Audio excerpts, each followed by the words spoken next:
গরমকালে কুল শুকনো করে রেখে দিয়েছিলাম। এখন এই কুলের আচারগুলো আমি বানাবো। এখন বর্ষাকাল, অসময়ে কুলের আচার খেতে খুব ইচ্ছে হয়েছে, তাই সেই কুলের আচারটা আমি বানিয়ে নেব। এই শুকনো কুলগুলোকে আমি খুব ভালো করে ধুয়ে নিয়েছি। এরপর একটা ডেকচিতে 1 মগ মতন জল দিয়েছি এবং তার মধ্যে সামান্য নুন দিয়েছি।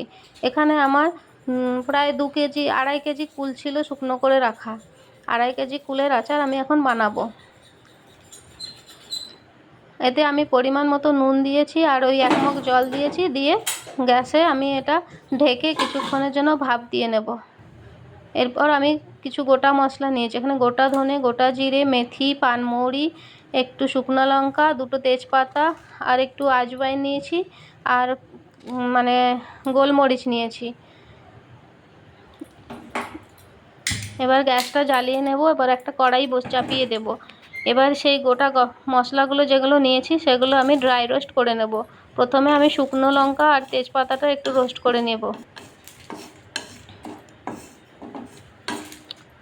শুকনো লঙ্কা তেজপাতা আমার ভাজা হয়ে গেছে। এবার বাকি মশলাগুলোও আমি রোস্ট করে নেব।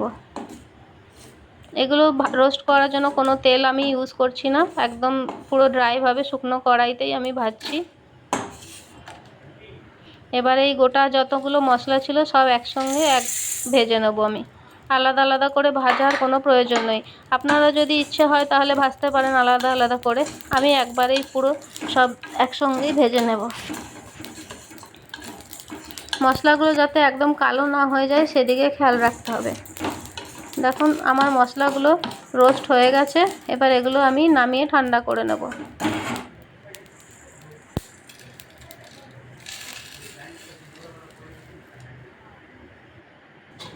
এদিকে কুলটা আমার স্টিম হয়ে গেছে, একটু নেড়ে নেব।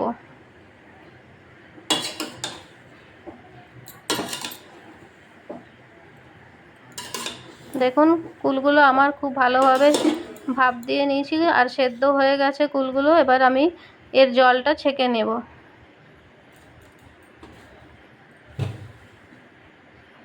খুব ভালোভাবে আমি জলটা ছেঁকে নিয়েছি সম্পূর্ণভাবে। এবার এটা একটা সাইডে আমি রেখে দেব। এবার গ্যাসটা জ্বালিয়ে নেব। এবার একটা বড় কড়াই এর মধ্যে চাপিয়ে দেব। কড়াইতে সামান্য 1 চামচ থেকে 1.5 চামচ মতো আমি সরষের তেল নিয়ে নিয়েছি। এতে দিয়ে দেব 5 ফোড়ন। এখানে ছোট চামচের 1 চামচ 5 ফোড়ন আমি নিয়েছি। এবার এই ছেঁকে রাখা ভাপানো কুলগুলো আমি এই কড়াইতে দিয়ে দেব।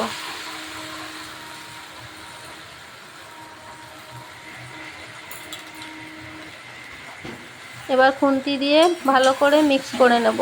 তেল, 5 ফোড়ন আর কুল একসঙ্গে নেড়ে চেড়ে খুব ভালোভাবে মিশিয়ে নেব। এবার এখানে আমি চাকি গুড় নিয়েছি, আখের গুড়, চাকি গুড়। এই যে দেখুন এই আখের গুড়, এগুলো এই চাকি গুড় আমি নিয়েছি। এখানে প্রায় 2.5 কিলো কুলের মধ্যে আমি এখানে 1 কেজি মতন গুড় নিয়েছি। তার মধ্যে প্রথমে আমি 1 কেজি পুরো দিয়ে দিইনি। এখানে আমি 6টা চাকি দিয়েছি। 6টা চাকি দিয়ে খুব ভালো করে গুড়টার সাথে কুলটা মিক্স করে নেব। আর গুড়টা আমি ভেঙে দিইনি, গোটাই দিয়ে দিয়েছি। পরে খুন্তি দিয়ে একটু নরম হয়ে যাবে, তখন খুন্তি দিয়ে ভেঙে নেব।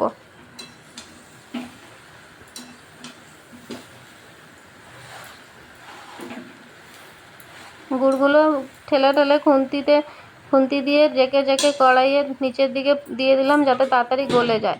এবার একটা থালা দিয়ে চাপা দিয়ে দেবো। 2-3 মিনিট পরে আবার থালাটা তুলে এবার কড়াইতে কুলগুলো ভালো করে নেড়ে নেব। এখন গুড়গুলো নরম হয়ে গেছে। এখন এই খুন্তি দিয়ে চেপে চেপে আমি গুড়গুলো ভেঙে নেব। দেখুন কত সুন্দর নরম হয়ে গুড়গুলো ভেঙে যাচ্ছে। একটু গরম তাপ পেলে গুড় খুব জলদি নরম হয়ে যায়। আমি এখানে পরে দেখলাম আর একটু গুড় লাগবে, সেজন্য আরও 2 চাকা গুড় আমি এর মধ্যে দিয়ে দিলাম। টোটাল আমার কুলগুলো খুব বেশি টক ছিল না, সেই জন্য আমার 750 মতন গুড় লেগেছে। এবার এই ভাজা মশলাগুলো যেগুলো আমি ড্রাই রোস্ট করে রেখেছিলাম সেগুলো ঠান্ডা হয়ে গেছে। এবার একটা মিক্সি জার নিয়ে তার মধ্যে এগুলো আমি হালকা, মানে একদম পুরো মিহি না, হালকা করে বেটে নেব, জল ছাড়াই বেটে নেব, শুকনোভাবে বেটে নিয়েছি। দেখুন ঠিক এমনভাবে বেটে নিতে হবে, একটু একটু দানা দানা থাকবে হালকা, তা বলে গোটা নয়, ভাঙা ভাঙাও নয়, কিন্তু একটু হালকা দানা দানা থাকবে, সেভাবে মশলাটা আমি পিষে নিয়েছি। এদিকে গুড় আর কুল আমার একসঙ্গে পুরো মিশে একদম মাখো মাখো হয়ে গেছে। দেখুন এখনই দেখে কত লোভনীয় লাগছে। আমি কুলটা খুব ভালো করে নেড়ে চেড়ে নিয়েছি, মিক্স করে নিয়েছি। এবার এখানে মশলাটা যে আমি পিষে রেখেছিলাম সেখান থেকে আমি এই কুলের আচারের মধ্যে মশলাটা দিয়ে দেব। আমি এখানে একটা চামচের সাহায্যে মশলাটা মেপে নিচ্ছি। মশলাটা আমি পুরো দেব না, প্রথমে আমি 2-3 চামচ মশলা এখানে দিয়েছি, দিয়ে এবার খুব ভালো করে মিক্স করে নেব। এতটা মশলা আমার লাগবে না, মানে কতগুলো কুল ছিল, 2.5 কেজি কুল শুকিয়ে কমে আরও প্রায় 1.5 কেজির থেকেও কমে এসে দাঁড়িয়েছে। ওই 1 কিলো 300 মতন হয়েছে কুলগুলো। তারপরে আরও যখন আচার করেছি আরও কমে গেছে। এই যে আমার আচারটা হয়ে গেছে কমপ্লিট। এবার এর মধ্যে আমি উপর থেকে কড়াইয়ের গ্যাসটা বন্ধ করে দেব, আর উপর থেকে আরেকটু ওই শুকনো গুঁড়ো মশলা যেটা ভেজে রেখেছিলাম ওটা আমি ছড়িয়ে দেব, যাতে ফ্লেভারটা থাকে। আর আচারটা আমি থালা দিয়ে ঢাকা দেব না, এখন গরম অবস্থায় রয়েছে, কারণ এর ময়েশ্চার, থালার মধ্যে ময়েশ্চার জমবে আর সেটা আচারে পড়লে আচারটা খারাপ হয়ে যাবে। আমি তাই এটা আলগাভাবেই রাখবো, যাতে তাড়াতাড়ি ঠান্ডা হয়ে যায়, এবং ঠান্ডা করে কন্টেনারে ভরে রেখে দেব। রেখে দিয়ে আমি এটা এখন 1 মাস 2 মাস ধরে খেতে পারবো। আমাদের বেশি দিন চলবে না, 15 দিনেই শেষ হয়ে যাবে।